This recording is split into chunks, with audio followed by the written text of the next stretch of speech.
So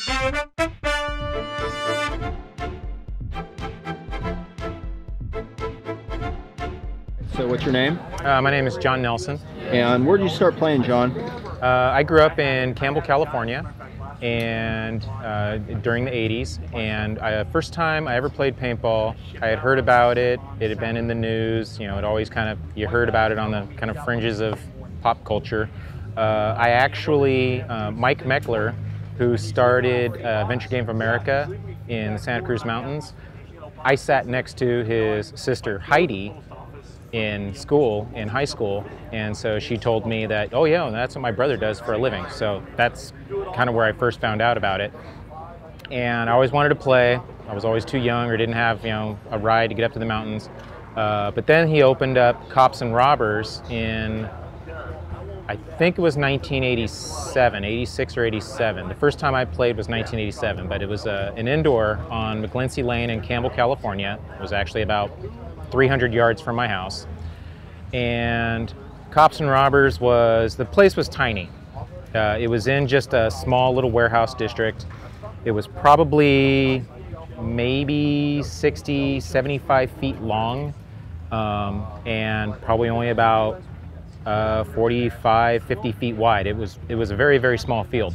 But back then, they were using the 50 caliber, 8-round, .357 revolver paintball guns.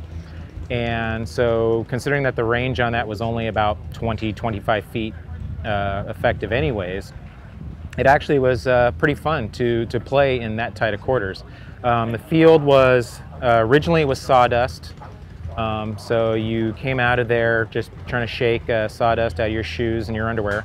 And then eventually he took all the sawdust out and he put in old shag carpet remnants. The field was divided, had one wall going up the middle with windows. So you basically, if you were to go and capture the flag at this end and run it back, you had to run the gauntlet the whole way around. And you had various partitions there. Then you had ramps at each end of the field, and they went up to then a balcony. So you could get up to 8 people playing in there, 4 on each side, and you know, usually one person would try to take the window, at least 1 or 2 people would try for the balconies. So it really was, I would say probably the average distance that you were getting shot was 10 feet.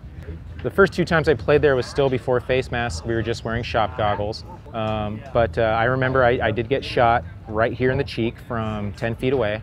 That hurt a lot. So of course then then the Woodstock face mask came in, and so then he had still had Woodstock and shop goggles, and then eventually he got UVEX goggles in there. So Cops and Robbers was around for a few years, and then he closed that one down. But about the same time he closed that, in Santa Clara, California, Bill Bowers opened TAPS. TAPS was the Adventure Palace and Stadium.